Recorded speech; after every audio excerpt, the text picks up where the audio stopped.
Magandang hapon sa inyong lahat. Ito po si Herbert Curia, author promoter ng The Bible Evangelization. Kakibat ang ating pananalig sa ating banal na Panginoon Diyos, banal na Panginoon sa Kristo, at gabayan ng kaliwanagan ni Banal na Santa Maria mula sa isyo gabayan ni Banal na Santa Maria ay ating po ibinabahagi sa inyo sa linggong ito ang mensahe ng ating banal na Panginoon Diyos. Ang tema ng mensahe ng ating banal na Panginoon Diyos ay ang pagpapakasakit at pagsunod ng Panginoong Jesucristo sa Panginoon Diyos. Ngayon po ibabasahin ko sa inyo ang mga mensaheng ito mula po rito sa Bagong Tipan o Mabuting Balita ng paghahari ng ating banal na Panginoon Diyos sa pamamagitan ng banal na Panginoong Jesucristo. Ayon po dito sa 1 Pedro Kabanata 2, talatang 21. Ito po ang mensahe. Ang pagtitiis ng hirap ay bahagi ng pagkahirang sa inyo ng Diyos, sapagkat nang si Kristo ay magtiis para sa inyo, binigyan niya kayo ng halimbawang dapat tularan. Pagpatuloy po natin kay Apostol San Marcos, Kabanata 14, talatang 36. Ito po ang mensahe. Ama ko, wika niya, mapangyari mo ang lahat ng bagay. Alisin mo sa akin ang sarong ito ng paghihirap. Gayon may huwag ang kalooban ko, kundi ang kalooban mo ang masunod. Ipagpatuloy po natin sa kay Apostol San Lucas, Kabanata 17, talatang 25. At ito po ang mensahe. Ngunit kailangan munang magbata niya ng maraming hirap at itakwil ang mga tao sa ngayon. Pagpatuloy po natin sa kay Apostol San Juan, Kabanata 10, talatang 17 at talatang 18. Ito po ang mensahe. Ako ang mabuting pastol, inaalay ng mabuting pastol ng kanyang buhay para sa mga tupa. Dahil dito'y minamahal ako ng Ama, sapagkat iniaalay ko ang aking buhay upang itikunin muli. Walang makakakuha nito sa akin, kusa kong ibinibigay ito. Mayroon ako kapangyarihang ibigay ito at kunin muli. Ito ang utos na tinanggap ko sa aking Ama. Ipagpatuloy po natin sa mga taga Pilipos, Kabanata 2, talatang 8. Ito po ang mensahe. Nang maging tao, siya'y nagpakababa at naging masunurin hanggang kamatayan hanggang kamatayan sa krus. Ito po ang mensahe sa salita ng ating banal na Panginoon Diyos. Ating pong pasalamatan ng ating banal na Panginoon Diyos, banal na Panginoon Jesucristo, banal na Espiritu Santo, at gainin po ang banal na Santa Maria. Maraming salamat po, banal na Panginoon Diyos, banal na Panginoon Jesucristo, banal na Espiritu Santo, at banal na Santa Maria. Ngayon po naman ay ipaliliwanag ko sa inyo ang mga mensaheng ito mula po dito sa tema na ang pagpapakasakit at pagsunod ng ating banal na Panginoon Diyos, Panginoon Jesucristo sa ating banal na Panginoon Diyos. Yan. Nais pong ipabatid sa atin ng ating banal na Panginoon Diyos na ang ginawang pagpapakasakit at ginawang pagsunod naman na Panginoon Jesucristo mula sa kanyang isinagawa at ipinahayag doon sa mabuting balita. Na ang banal na Panginoon Jesucristo ay sumunod sa ating banal na Panginoon, nagbata siya ng mga panahon niyon. Siya ay itinalaga ng ating banal na Panginoon Diyos para tayo ay pagharian, para tayo ay pamahalaanan, iligtas sa demonyo, sa diablo. Tayo ay kanyang itinalaga niya ang banal na Panginoon para tayo ay paglingkuran, para tayo ay iligtas sa kasamaan, iligtas sa diablo, iligtas sa kasalanan, at maaaring pagparusa ng banal na Panginoon Diyos sa ating mga pagkakasala. Tayo ay binigyan ng pagkakataon, pagbabagong buhay sa pamamagitan ng banal na Panginoon Jesucristo, at sa ganitong bagay, ang Panginoon Jesucristo ay nagbata. Naghirap siya, sinunod niya ang kalooban ng Panginoon Diyos para ihayag ang mga bagay na ito, at siya ay magbuwis ng buhay para lamang tayo ay maligtas, magabayan tayo sa mabuting pamumuhay, maka-spiritual na pamumuhay. So ibinigay niya yung kanyang buhay dito. Sinunod niya ang Panginoon Jesucristo, maging yung kanyang buhay ay maibuwis niya. Ngayon ay ang Panginoon Jesucristo, nung siya ay isinugo, siya ay dumasal din sa Panginoon Diyos na wag na ibigay sa kanya yung paghihirap na yan para sa paggabay sa tao, iligtas ito. Pero pinamayani niya yung kalooban ng Panginoon Diyos na masunod ito, na tayo man ay kahit yung buong buhay natin ay malagay sa sakripisyo, na ganyan yung buhay malagay sa sakripisyo, susundin natin ang banal na Panginoon Diyos. Saan man tayo na ano man ang ating pamumuhay sa buhay na ito, halimbawa ikaw ay naglingkod sa Diyos sa pamamagitan ng ikaw ay nasa pamahalaan, so yung mga buhay mo ay malagay at malagay sa sinasabi natin na sakripisyo, masakripisyo mo kasama doon sa iyong mga sinusumpang tungkulin, lalo na ikaw ay nasa enforcement. So kaya mong ibigay sa Panginoon Diyos yan sa paglilingkod mo sa pamumuhay na ito. But definitely kaya mong yung isang bukasyon o pamumuhay na ito, tayo ay kaya natin yung makibaka tayo na anumang hirap ang danasin natin sa pamumuhay na ito mula dito sa iba't iba nating mga kinabubuhay. So napakasimple na mula dito sa aside from the entire life nating pamumuhay, syempre nagsasakripisyo tayo dahil hindi naman tayo sa iba't iba nating ginagampanan sa pamumuhay at hindi naman lahat ng nanampalataya. So kaya tayo ay mayroong iba't ibang pinagdaraanan. Yan particular sa isang simpleng plain na pamumuhay, yung halimbawa nagtatrabaho tayo, meron tayong pamilya, so tayo ay tinataguyod natin yung pamilya. So yung sakripisyo na bilang tatay, bilang nanay, bilang mga tao sa ganitong pamumuhay, nagtatrabaho, so nakakayanan natin yan at makakayanan natin yan with faith in God at sa pinakita ng Panginoon sa Kristo na tayo ay magiging mabuti at kakayanin natin ang mga bagay na yan in doing that job. So kaya tayo ay gagabayan ng Panginoon sa Kristo na makayanan niya ang pamumuhay na yan, na tayo ay ligtas anumang uri ng kapahamakan at tayo ay hindi bibigyan ng Panginoon sa Kristo ng mabigat na pasanin. Sabi nga ng Panginoon sa Kristo, magaan na pasanin lamang ang ibibigay niya sa atin. Maliban na lamang doon sa mga tao na kinakailangan magsakripisyo ng buhay para sa kapakanan ng marami, kagaya ng ginawa niya. So yun, kagaya ng mga apostol, so nagsakripisyo sila ng buhay para sa kapakanan ng marami, para may palaganap yung mabuting balita. So yun, so tayo maabot doon sa ganun na halimbawa yung hindi nangangahulugan na kinakailangan patayin ka para ikaw ay may sakripisyo mo ang buhay mo para sa paglilingkod mo sa Panginoon Diyos, kundi buong buhay mo binibigay mo roon at ano man yung maaaring mangyari sa iyo sa pang-araw-araw mo mamumuhay, ibinibigay mo yung buhay mo sa paglilingkod mo sa Diyos mula doon sa bukasyon na yun, ikaw ay sa ganung pamumuhay. But definitely hindi lamang kung halimbawa plain na trabaho, aside from general, hindi lamang sa plain na trabaho ay doon maguguguli ng buhay mo para sa pagsunod mo sa Panginoon Diyos. Siyempre meron ka ring oras para sa Panginoon Diyos. Hindi lamang doon sa gawa, kundi mayroon ka ring direktang pananampalataya sa Kanya na ating obligasyon din sa Kanya. Na tayo ay nagpupuri, tayo ay dumadalangin. Yan. Parang tayo ay yung halimbawa mayroon tayong obligation in the church doon. Nagbubugkos tayo roon. Kung ano man yung hanggang sa atin ng ating mga simbahan, tayo sumusunod sa Kanya. So ganoon, aside from tayo ay pang araw-araw nating mabubuting mga gawa para sa pagtalima natin sa Panginoon Diyos, na tayo ay makakayanan natin yan yung sa gabay nga ng simbahan na patuloy at kung paano tayo nakikisa roon, tayo dapat ay patuloy na may pakikisa doon sa simbahan, ano man yung gabay ng ating kaparian sa atin para tayo ay magkaroon ng kaligtasan spiritual to boost our faith at yung pang-araw-araw nating gaway, nagagawa natin yung lahat ng mabuti. Naiwasan natin yung temptations na ilan sa mga tayo ay how we sacrifice laban sa mga temptation ng mga pamumuhay ng mga halimbawa, walang taros na pagsasaya, kaligayahan. So naiwasan natin yung ganun masyado for our faith para tayo ay mayroong mabuting pamumuhay. Hindi tayo nauuwi sa hindi mabuti, sa walang taros na pagsasaya, hindi mabuting pakikiharap sa kapwa-tao. Yan, at nalilimutan natin ng Diyos pagdating nga ng ating sinasabi nga na pagsisikap sa trabaho. So nakaya natin na makapagsikap, pero nung umunlad tayo nakalimutan natin si God. So hindi dapat yon.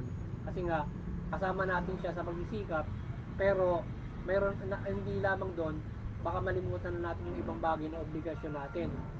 Ma-assign na kasama natin siya sa pagsisikap na tayo makapagpaunlad ng negosyo.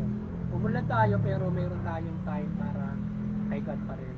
May oras tayo.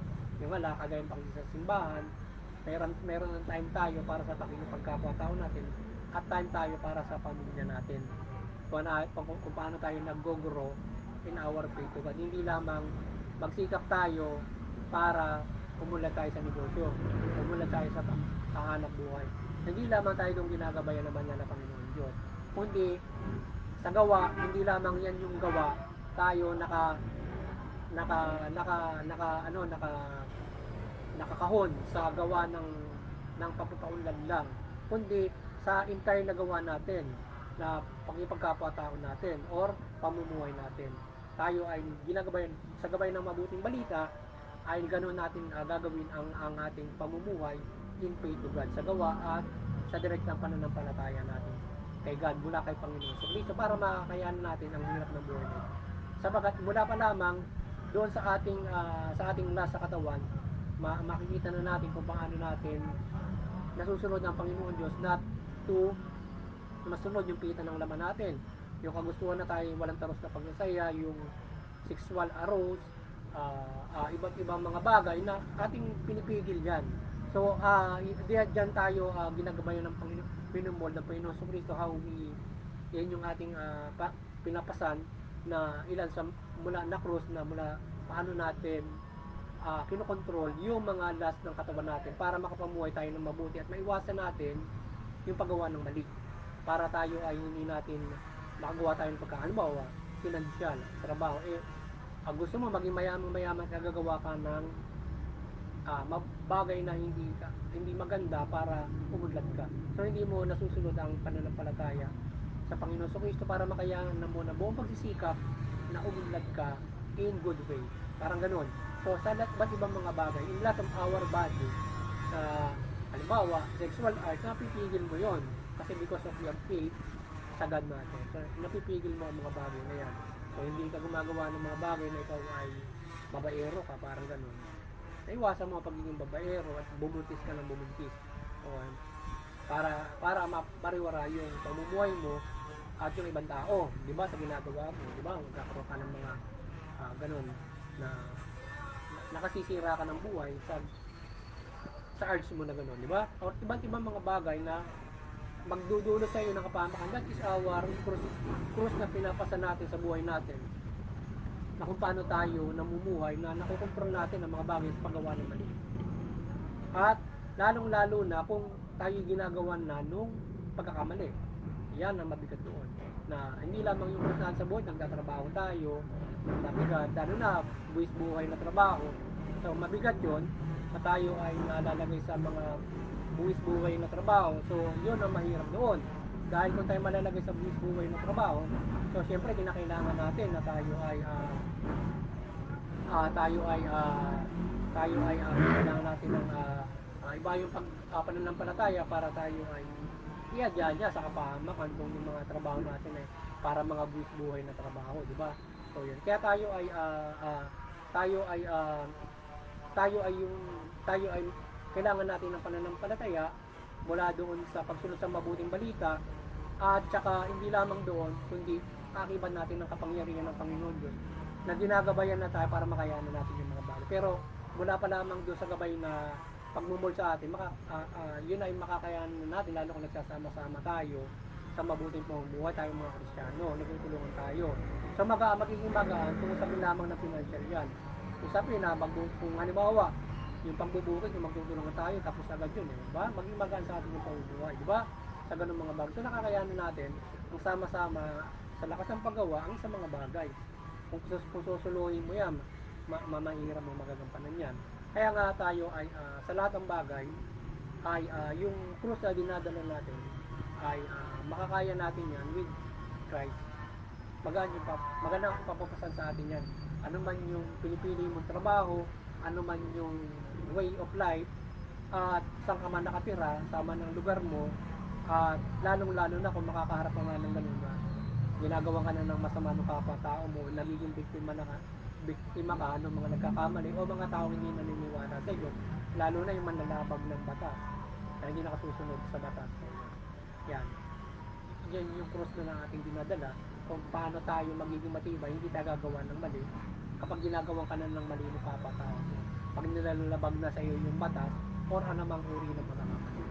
So nagiging stick tayo sa pananampalataya sa Panginoon Diyos, Panginoon Kristo, ano mang hirap yan. Kaya sana ay tayo ay magabayan kayo ng mabuting balita mula rito with faith to Christ para malagpasan natin at ganoon tayo susunod sa Panginoon Diyos na iba't yung pagtitiis, yung sakripisyo at sa pagsunod natin sa Panginoon Diyos sapagkat kinakailangan natin mula pa lamang sa pagkontrol natin ng ating mga lahat ng ating mga yan ay maiwasan yan ay sakripisyo na pagtitiis para hindi tayo magkamali. Kasi pag sinusunod natin yun, magkakamali tayo. Magkakamali tayo. Pag sinunod natin yung last ng katawan natin. At lalo na kung mabigat na pagkakasala na ang magagawa sa last ng katawan mo. Diba? Sexual urge, kapangyarihan, gusto mo pinuno ka ng politiko, pero gagawa ka ng mali para lang maging pinuno ka ng politiko, kukurap ka, gano'n. Or else, gusto mo naman malaking financial, pinasa gobyerno, kukurap ka, kung ikaw na may pangkarani mo yan, ayan, gagawa ka na ng illegal activities para kumita ka ng malaki. Yan. Gagawa ka ng mga pandaraya para kumita ka ng malaki. Or else, para mabuhay ka lamang. So, tiisin natin ano man yung sakripisyo, kung naghihirap tayo, hindi tayo pababayan ng Panginoon, pagtagumpayan natin para kumain tayo ng maayos, para tayo ay makapagsikap, para tayo ay maiangat natin yung sarili. Unti-unti lang hanggang sa tayo ay umayos din po. Ganon yung sakripisyo. At tayo ay nitubay ng Panginoon. Kasi hindi natin dapat itubay na, bakit kami, sumusunod ka mahirap pa rin kami buong buhay na hindi eh. Hindi ka maghihirap buong buhay mo kapag ay kayo susunod sa Panginoon. Kasi gusto niya kumpleto ang mundo para tayo lahat bumuhay na maganda. Pero bumuhay na para sa lahat eh. Under His kingdom. Pero siyempre yung ibang tao sinasarili, yung iba nagkakambal ng sarili nila dahil nga sa maling gawa. So yung iba naghihirap, tinatama ng kaya corruption. Naghihirap yung iba dahil sa corruption. So binibigay yung servisyo. Mga ganun bagay. So kaya kung ganun, apektuhan tayo ng ganun, maging matibay lamang tayo para masunod natin ang kalooban ng Panginoon Diyos, maiwasan natin yung bawang pagkakamali. Tayo ay gagabayan at mamahalin tayo ng Panginoon Diyos sa ating pagsunod sa Kanya. Kagaya ng Panginoon sa Kristo. Kaya mahal na mahal siya ng Panginoon Diyos dahil sinunod niya yung Panginoon Diyos sa Kanya, yung sa Kanya, yung gampanin niya. Kaya anumang gampanin natin sa mundo na ating ginagalawan, ay huwag natin manampalataya tayo maging matibay tayo sa paggawa ng mabuti o pagsunod nga ng kalooban ng Panginoon Diyos. Yan yung ating gampanin sa Panginoon Diyos. Kung ano man yung ating tinatahak sa buhay na ating kahit man ano mga ating piliin. So gampanin natin na tayo ay magawa natin yung masunod natin yung kalooban niya in any way of our perspective in life. Meron tayong kalayaan yung gusto natin. Pero gawin natin na tahakin natin ito sa mabuting pamamaraan para tayo ay masunod natin yung kalooban at utos ng Panginoon Diyos mula kay Panginoon sa Kristo. Hindi naman tayo mabayan ng Panginoon sa Kristo. Gamitin tayo ng kapangyarihan at bibigyan tayo ng magaan na pasanin lang. Ang malaga, kakayanin natin, hindi naman po pwede. Hindi mo, kasi may susubukan ka na ng Panginoon Diyos kung ayaw mo naman ng paghihirap. Kaya sinabi nga ng Panginoon sa Kristo, ayaw naman natin ng paghihirap. So natin kalooban ng Panginoon Diyos na talagang hindi po pwede susubukan ka lang ng Panginoon Diyos para kumain ka. Maluto ka naman, parang gano'n, di ba? Para kumain ka. Andiyan na lahat, andiyan na isda, andiyan na livestock, di ba? Lutuin mo na lang eh. Diba? Parang gano'n. So, maluto ka naman para kumain ka. Parang gano'n. Di ba? So, yun. At sana ay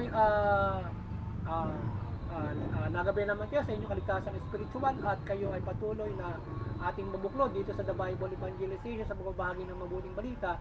Kayo mabuklod ng Panginoon sa Kristo sa ating pagbabahagi dito sa The Bible Evangelization ng mabuting balita at kayo ay magkaroon ng malaking pagkasa sa kaligtasan spiritual sa pananampalataya natin sa Panginoon Diyos.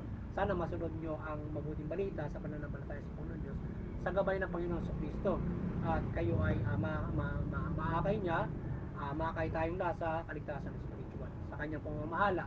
Sundin natin ang Panginoon sa Kristo sa pagsunod natin sa Panginoon Diyos at tayo ay magkaroon ng kaligtasan ng Diyos. Sana kayo patuloy na mabuklod ng mabuting balita yan ng Panginoon sa Kristo at sana patuloy tayong gabayan ng kaliwanagan ng Panginoon Diyos, Panginoon sa Kristo, Banal Espiritu Santo at na gayon din ang banal na Santa. Sana patuloy tayong maliwanagan at maliwanagan tayo ni banal na Panginoon Diyos at Panginoon sa Banal na Espiritu at Mother Mary, at kayo ay patuloy na magabayan sa inyong pagtupad ng mabuting balita at sa inyong pag-asa sa ating pananampalataya. Yan, ng kanya at hindi lamang sa kanyang kaliwanagan na ito na nagabay ng pagmimilagro ng kaliwanagan ng kanyang ng Banal na Santa Maria, Panginoon Diyos, kundi sa iba't ibang mga pagmimilagro niya sa atin o gabay ng kanyang kapangyarihan para tayo ay gabayan sa pananampalataya natin sa Panginoon. Kagaya nga ng ating sinasabi na gagabayan niya tayo palagi sa ating sa hirap ng buhay na ito, o makayanan natin ang hirap at pasahin sa buhay na ito na ating kinaharap ng bawat isang tao, ng bawat pamilya o bawat mga bansa. Sama-sama natin mula sa bawat isa ang tibay at sama-sama ng pamilya, community at buong bansa at buong mundo na maharap ang buhay nito ng mapayapa maunlad sa gabay ng Panginoon sa Kristo at magpapailalim natin sa Kanya. So yun, at doon sa CDC, sa Interfaith Unity, maliwanagan kayo ni Banal na Panginoon sa Banal na Espiritu sa Banal na Santa Maria, maliwanagan kayo at patuloy tayo magkaisa sa Interfaith Unity upang unawain natin yung iba't iba nating way ng pananampalataya o may iba man tayong Diyos. Ngayon tayo ay magkaisa dyan, unawain natin yung mga reliyon sapagkat nalulugod ang Diyos sa kapayapaan sa pagkakaisa. So tayo magkaisa dyan, mag-unawaan tayo para maiwasan natin yung hindi pagkakaunawaan na uuwi sa kaguluhan, diskusyon, karahasan ng digmaan. So bakos, tayo nagpapailan ng kapayapaan at pagkakaisa sa ating mga iba't ibang mga way of faith mo, Black Christian, iba't ibang mga pananampalataya o maging hindi nananampalataya, nagpapailan tayo ng kapayapaan dyan at pagkakaisa. Pagtutulungan, pagmamahalan, at lalong-lalo na paggabay sa mga kapamalan. Nagkakaisa tayo para yung kapamalan makapagpahira ito ng mabuting pamamahala para tayo ay magkaroon ng magandang pamamahala sa atin sa iba-iba natin pananampalataya, lalo na pagpapahira ng karapatan ng tao. So yun. At doon sa CBCP and Vatican Church, patuloy kayong maliwanagan ng ating banal na Panginoon Diyos, Panginoon sa Banal na Espiritu Santo at Mother Mary at ng mabuting balita, at patuloy na pagbuklurin ang sangkatauhan sa pananampalataya sa Panginoon Diyos wala Panginoon sa Kristo at mabuting balita. At sa ating munting kakayanan, tayo patuloy na umaasa na gabay ng kaliwanagan ng Panginoon Diyos, Panginoon sa Kristo, Banal na Espiritu Santo at ni Banal na Santa Maria sa ating presensya niya sa atin sa pagbabahagi ng mabuting balita, pagpapalaganap nito, pagbubuklod ng sangkatauhan sa pananampalataya sa Panginoon mula Panginoon sa Kristo. Kaya sana tayo gabayan niya palagi na kaliwanagan with Mother Mary, lalo-lalo ng kanyang aparisyon ni Banal na Santa Maria o ng Panginoon Diyos sa atin at ang Panginoon sa Kristo, at kayo ay magabayan sa inyong pananampalataya. Yan. At lalo-lalo na paggabay ng kapangyarihan niya sa ating paggabay sa pamahalaan, magabay tayo ng kapangyarihan sa paggabay sa pamahalaan, at ito ay maliwanagan ng mabuting balita na Panginoon Diyos at talimain ang kanilang mabuting pamamahala, patas na usisya at karapatang pantao. Yan. Sa ngayon yung pamahalaan, kayo ay mamahala ng mabuti, matuwid. Tugunin yung karapatang pantao, patas na usisya. Yung inyong mamamayan, makikinabang ng lubos sa inyong pamamahala. Makapamumuhay sila ng mapayapa, maunlad, hindi sa lahat ay makakapanampalataya sila ng lubos sa ating banal na Panginoon Diyos. Makapanampalataya sila ng lubos sa Panginoon Diyos sa inyong mabuting pamamahala at pagpapahira ng patas at karapatang pantao o sa mapayapang pamumuhay at maunlad na pamumuhay. So yun. Muli, sana patuloy tayong pagpalain, protektahan ng Panginoon Diyos at tayo ay patuloy na sama-sama mamuhay ayon sa mabuting balita. Sana tayo naliwalagan naman at magabayan sa kaligtasan spiritual hanggang sa takdang panahon. At yun, magandang hapon sa inyo lahat.